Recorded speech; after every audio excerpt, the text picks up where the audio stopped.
ঈদের নামাজের যে নিয়ম সেটা হলো ঈদের নামাজ 2 রাকাত আদায় করতে হবে এবং 2 রাকাত নামাজের পরে খুতবা দিবেন খতিব সাহেব। ঈদ উল ফিতরের নামাজের নিয়ত নিয়ম কি? নিয়ত হলো আমি ঈদের ফিতরের নামাজ পড়তেছি, এই ইন্টেনশন যথেষ্ট যে আমি ঈদের নামাজ পড়তেছি, এটা ফজর না। ঈদের নামাজ পড়তেছি এটা নর্মাল এরশাক না। ঈদের নামাজ পড়তেছি এটা জোহর না। এই যে পার্থক্য আছে, এই নিয়ত আছে, এটুকুই যথেষ্ট আপনার। এটাই হলো নিয়ত। মূলত আলাদা মুখে নাওয়াইতুয়ান ইত্যাদি ইত্যাদি এগুলো বলার দরকার নাই।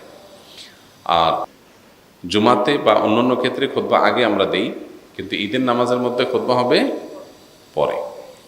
2 রাকাত নামাজের নিয়মটা কি? সাধারণ যে নামাজ পড়ি আমরা সেই নামাজের মতোই, শুধু পার্থক্য হলো এখানে অতিরিক্ত কিছু তাকবীর আছে, এই পার্থক্যটা আছে। অনেকে ঈদের নামাজ পড়তে গিয়ে একটু বছরে 1 বার 2 বার হয় যেহেতু ভুলে যান এবং গ্যাঞ্জাম লাগাই ফেলেন। তো নিয়মটা হলো আমরা প্রথমে ইমামের সাথে তাকবীর বলে হাত বাঁধবো, বেঁধে আমরা সানা পড়বো, সুবহানাকাল্লাহুম্মা ওয়া বিহামদিকা ওয়া তাবারাকা ইসমুকা ওয়া তাআলা জাদ্দুকা ওয়া লা ইলাহা গায়রুক। অন্য সানাও আছে, আল্লাহুম্মা বাঈদ বাইনি ওয়া বাইনা খাতায়ায়া কামা বা'আদতা বাইনাল মাশরিক ওয়াল মাগরিব। সানা যেটা আছে এটা পড়ব। সানা পড়া শেষ, এরপরে অতিরিক্ত তাকবীর দেবেন ইমাম সাহেব। এই অতিরিক্ত তাকবীর আমরা কান পর্যন্ত হাত তুলব এবং হাত ছেড়ে দিব। অতিরিক্ত তাকবীর কয়টা দিব এটারই মত পার্থক্য আছে। 2 মতের সপক্ষেই বিশুদ্ধ হাদিস রয়েছে। এ সম্পর্কে বিস্তারিত জানতে চাইলে ডক্টর খন্দকার আব্দুল্লাহ জাহাঙ্গীর আলাদা বই আছে এটার উপরে, ঈদের সালাতের তাকবীর নিয়ে, সেটা দেখতে পারেন।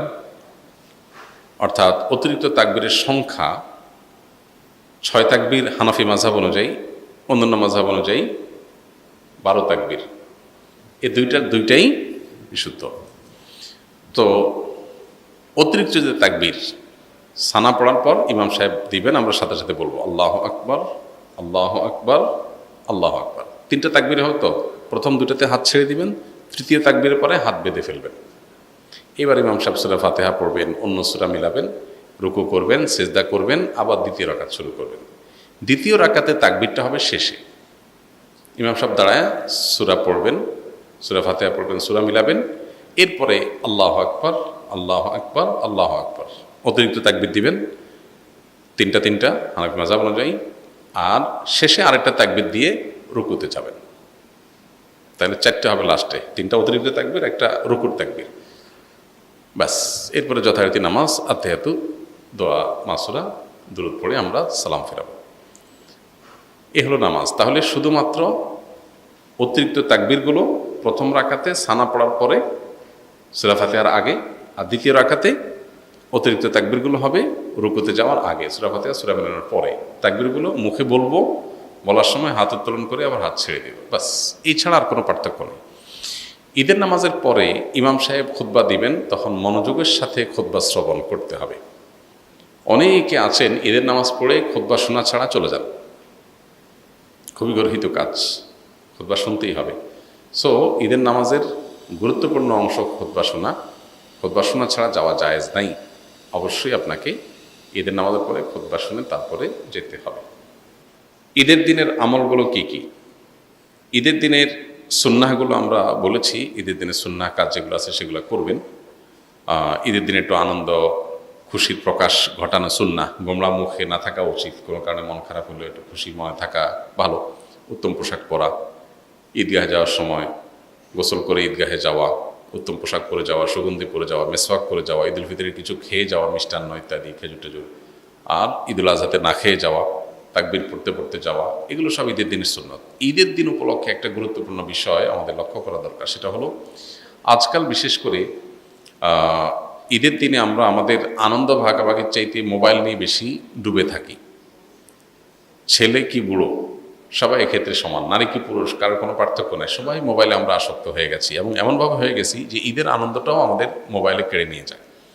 এই দিনটাতে আমাদের উচিত আমাদের প্রতিবেশী, আত্মীয় স্বজন, অভাবী মানুষ কিংবা সাধারণ যে কোনো মানুষ, তাদের সাথে দেখা সাক্ষাৎ করা, খোঁজখবর নেওয়া, কুশল বিনিময় করা, ঈদের শুভেচ্ছা বিনিময় করা। ঈদের শুভেচ্ছা কীভাবে বিনিময় করবেন?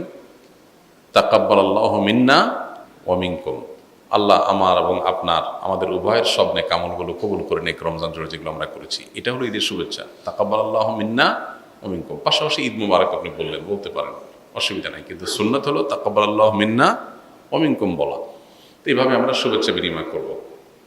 মোবাইলে ডুবে না থেকে সবার সাথে আমরা আনন্দ ভাগাভাগি করার চেষ্টা করব এবং গরিব হয় মানুষদের ঘরবাড়িতে যে বিশেষভাবে তাদেরকে ঈদের আনন্দটা দেওয়ার চেষ্টা করব ইনশাআল্লাহ। এর পাশাপাশি ঈদ উপলক্ষে একটা অনাচার শুরু হয়েছে আমাদের সমাজে, এটার বিরুদ্ধে সামাজিক আন্দোলন এবং সচেতনতা গড়ে তোলা দরকার। সেটা হলো ইদানিং দেখা যায় যে ঈদ আসলেই আমাদের কিছু উঠতি বয়সের ছেলেফেলেরা তারা বিভিন্ন গাড়ি ভাড়া করে, পিক আপ ভ্যান ইত্যাদি ভাড়া করে দলে দলে সেখানে বড় বড় আপনার ডেকসেট, আপনার বক্স, এটাতে ভলিউম একেবারে হাই করে দিয়ে তারা বিভিন্ন গান বাজনা করতে করতে রাস্তাঘাট প্রদক্ষিণ করে। এর ফলে বিভিন্ন সড়ক দুর্ঘটনা ঘটে, কারণ এত জোরে বিকট আওয়াজে বাজতে থাকে যে পিছন থেকে কোনো গাড়ি হর্ন দিলেও ড্রাইভার শুনতে পায় না।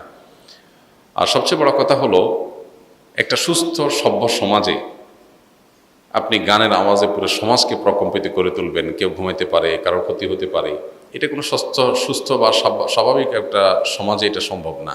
এটা নিশ্চয়ই একটা অসুস্থতার আলামত। এই জন্য এটাকে থামানো দরকার। ঈদের আনন্দ তরুণরা করবে, কিন্তু সেটা করতে গিয়ে যদি তারা উচ্ছৃঙ্খলতা করে, বখাটেপনা করে, তাহলে সেটা অবশ্যই থামাতে হবে এবং থামানোর জন্য এলাকাভিত্তিক নানাবিধ উদ্যোগ নেওয়া দরকার। ফিতরা না দিলে বসা।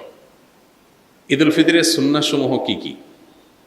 ঈদুল ফিতরের সুন্নাহসমূহের মধ্য থেকে সব কিছুর আগে যে সুন্নার নাম চলে আসে সেটা হলো তাকবীর পাঠ করা। আল্লাহু আকবার, আল্লাহু আকবার, লা ইলাহা ইল্লাল্লাহু, আল্লাহু আকবার, আল্লাহু আকবার, ওয়ালিল্লাহিল হামদ। এই তাকবীরটার পাঠ শুরু হবে কখন? ঈদের চাঁদ দেখা যাওয়ার পর। ঈদের চাঁদ দেখা যাওয়ার পর থেকে আপনি গুনগুনিয়ে আপনি এটা পড়তে থাকবেন যত বেশি সংখ্যক বার। বাসা বাড়িতে কাজ করছেন, পরিষ্কার পরিচ্ছন্ন করছেন, ঈদের প্রস্তুতি নিচ্ছেন, হেল্প করছেন একে অন্যকে, এর মধ্যেই আপনার মুখে তাকবীর চলবে। আপনি মাগরিবের নামাজের পরে এশার নামাজ পড়তে আসলেন, মাগরিব পড়তে আসলেন, তারপরে আবার বাসায় যাচ্ছেন, যেতে আসতে তাকবীর পড়বেন। মানে ঈদের চাঁদ দেখা যাওয়া থেকে নিয়ে তাকবীরটা পরিমাণে বাড়তে থাকবে। যে যত বেশি পারেন এই তাকবীরটা পড়তে থাকবেন। কতক্ষণ পর্যন্ত চলবে? ঈদের নামাজের জন্য ইমাম যখন বের হবে, মিম্বরের দিকে আসবে, মেহরাবের দিকে আসবে, তখন শেষ থাকবে, তার আগ পর্যন্ত তাকবীর চলতে থাকবে। তার মানে আমরা ঈদগাহে যখন যাব, তাকবীর পড়তে পড়তে যাব, আবার যখন মসজিদে প্রবেশ করব, অবসর বসে থাকবো, ইমাম সাহেবের অপেক্ষায় থাকবো, তখন আমাদের মুখে তাকবীর চলতে থাকবে। অনেকে এই সুন্নতটা জানেন না, যার কারণে এটা মিস করেন। তাহলে আমরা তাকবীর পড়তে থাকবো ইনশাআল্লাহ। ঈদুল আজহাতে তাকবীর উচ্চস্বরে পড়ার জন্য, আর ঈদুল ফিতর তাকবীর বিশেষ করে চলতে ফিরতে যখন পড়বো নীরবে পড়ার জন্য নির্দেশনা করা দেওয়া হয় আছে। তো তাকবীরটা পড়া, এটা হলো প্রথম নির্দেশ।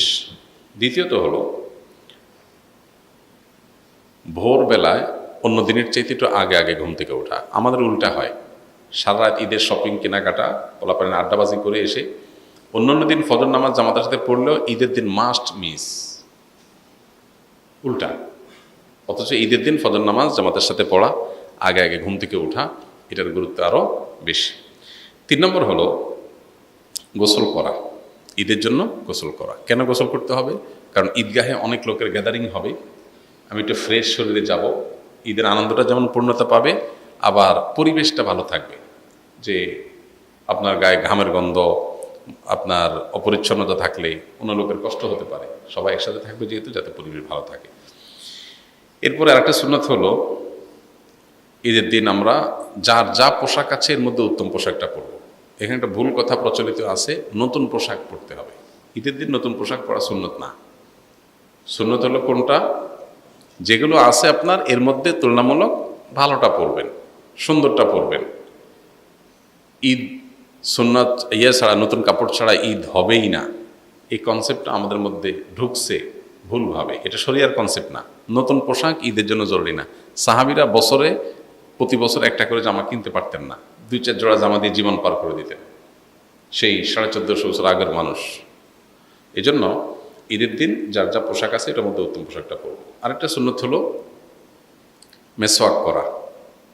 এটাও এই জন্য যে আমরা অনেক গ্যাদারিংয়ের মধ্যে যাবো, ঈদগাহে সব মানুষের সাথে মিশবো, যাতে মুখে দুর্গন্ধ না হয়, পরিবেশ নষ্ট না হয়, অন্যের কষ্ট না হয়, সেজন্য। আরেকটা সুন্নত হলো সুগন্ধি মাখা ঈদের দিন। আরেকটা সুন্নত হলো ঈদগাহে যাওয়ার আগে ঈদুল ফিতরে কিছু খেয়ে তারপর যাওয়া। ঈদুল আজহাতে না খেয়ে যাওয়া। ঈদুল ফিতরে হলো ঈদগাহে যাওয়ার আগে একটু খেজুর অথবা মিষ্টান্ন কিছু একটু খেয়ে তারপরে ঈদগাহে যাওয়া। এবং ঈদগাহে যাওয়ার ক্ষেত্রে যে রাস্তায় যাওয়া, আসার সময় ভিন্ন রাস্তায় আসা। আর যদি রাস্তা ভিন্ন না থাকে তাহলে রাস্তা এক পাশে যাওয়া, আরেক পাশে আসা। পায়ে হেঁটে আসা যাওয়া করা ঈদগাহে। এখন যদি দূরে ঈদগাহ দূরে হয় তো গাড়িটা দূরে পার্কিং করে একটু ওইটুকু অন্তত পায়ে হাঁটার চেষ্টা করে। আর এর বাইরে ঈদের দিনের আরেকটা গুরুত্বপূর্ণ বিষয় হলো ফিতরা দিয়ে তারপর ঈদগাহে যাওয়া। ফিতরা শেষ করে দিয়ে তারপরে ঈদগাহে আসা। আল্লাহ তাআলা আমাদের ঈদের সুন্নতগুলো মেনে চলার তৌফিক দান করুন।